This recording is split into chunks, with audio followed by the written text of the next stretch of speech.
ఘనంగా Babasaheb doctor BR Ambedkar వర్ధంతి వేడుకలు ఘనంగా నివాళులర్పించిన డాక్టర్ నెమ్మాది ఉపేందర్ మరియు అమరగాని సరిత డాక్టర్ బిఆర్ అంబేద్కర్ వర్ధంతి సందర్భంగా ప్రాథమిక పాఠశాల తాడుపై తండానందు ఆ మహానీయునికి ఘనంగా నివాళులర్పించారు. ఈ సందర్భంగా ప్రధాన ఉపాధ్యాయులు డాక్టర్ నెమ్మాది ఉపేందర్ మాట్లాడుతూ డాక్టర్ బిఆర్ అంబేద్కర్ జీవితం బడుగు బలహీన వర్గాలకు పేదలకు ఎంతో స్ఫూర్తిదాయకమని, ఆయన జీవితాన్ని ఆదర్శంగా తీసుకుని ప్రతి ఒక్కరూ ఎదగాలని అన్నారు.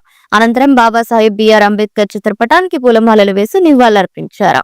ఈ కార్యక్రమంలో ఉపాధ్యాయులు అమరగాని సరిత, అంగన్వాడీ టీచర్ మాలుత్రాణి, ఆయా తులసి, మధ్యాహ్న భోజన ఏజెన్సీ సైదమ్మ, స్కావెంజర్ భీముడు, యువకులు కృష్ణ, సాయి విద్యార్థులు పాల్గొన్నారు.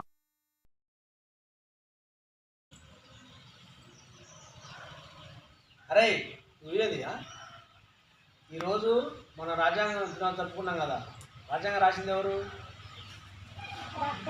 Doctor Babasaheb BR Ambedkar.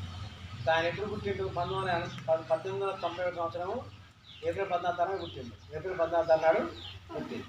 అయితే అప్పుడు పుట్టిన డాక్టర్ బిఆర్ అంబేద్కర్ ఎన్నో కష్టాలు నష్టాలు ఎదుర్కొని తర్వాత చిన్నతనంలో పేదరికంతో అంటరాంతంతో చదువుకోలేకుండా బయటికి వెళ్ళబోతున్నా కూడా పట్టుదలతో ఇష్టం మీద రాసుకొని క్లాసులో సార్ బాగా చేస్తుంటే బయట ఉండి గొప్ప స్థాయికి పోయి ఈరోజు మన దేశానికే రాజ్యాంగం రాసేటువంటి స్థాయికి వచ్చిందనమాట.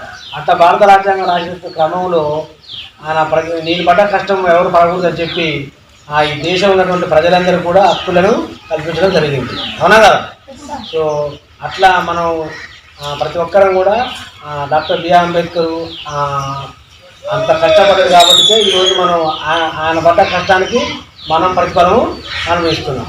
సో అలాంటి డాక్టర్ బిఆర్ అంబేద్కర్ 1956 సంవత్సరము డిసెంబర్ 6వ తారీఖున చనిపోవడం అనేది జరిగింది. కాబట్టి ఆ సందర్భంగా డాక్టర్ బిఆర్ అంబేద్కర్ చిత్రపటానికి మనం ఒక నివాళులు అర్పించే కార్యక్రమం ఈరోజు మనం చేసుకున్నాం. ఓకేనా?